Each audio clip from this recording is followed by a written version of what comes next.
Lauren, we're still learning the details of the new deal between the United Auto Workers and GM, ending a 6-week strike. GM has said that the work stoppages has cost them $800 million so far.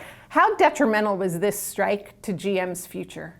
It's very detrimental to GM's future. The strike caused them to shut down their big plants, which included SUVs and trucks, and they need to produce the most profitable vehicles in order to offset the losses every car manufacturer takes with electric vehicles.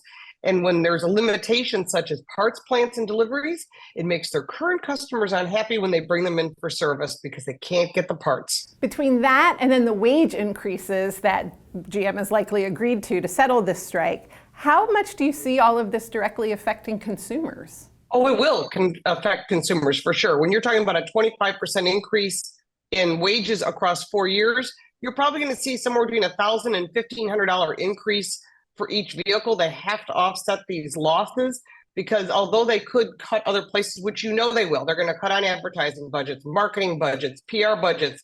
They're going to cut back their employees, and they do need to cut back on their executive salaries for sure, as we've all learned.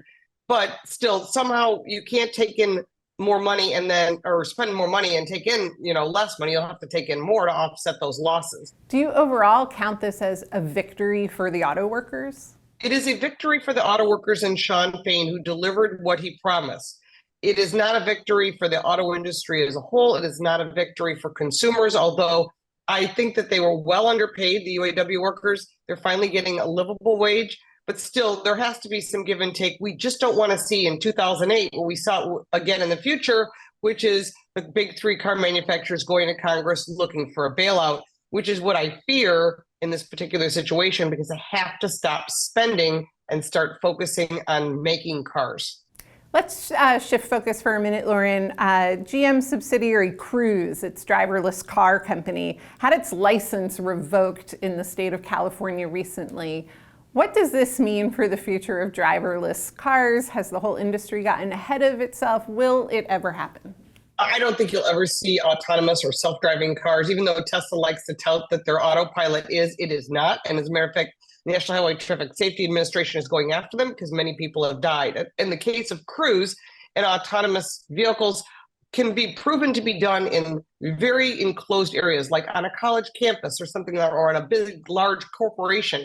But for on the main streets, you've got other drivers out there. You've got hackers that still have no way to stop that. You've got weather conditions, which are a huge problem. You've got insurance company and reinsurance company saying they don't want to back it. And consumers don't like the fact once the first person died, and that was in an Uber that was in Arizona, it started causing doubt. And now you're seeing cruises going down roads that are under construction, getting stuck in concrete, causing traffic jams. Consumers are getting it. They're like, you know what? I guess I'll just drive. That's why I have a license. So we're going to see that the license was revoked.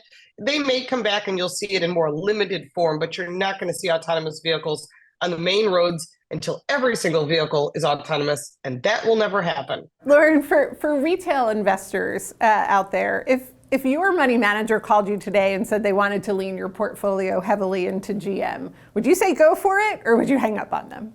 I would not suggest that. I would say look at some of the suppliers instead, like NVIDIA or some of the tire manufacturers, because electric vehicles weigh more and they go through tires quicker. And so you're seeing a lot of brake companies and tire companies making big headways and strides. I do not give suggestions on financials. This is just my perspective.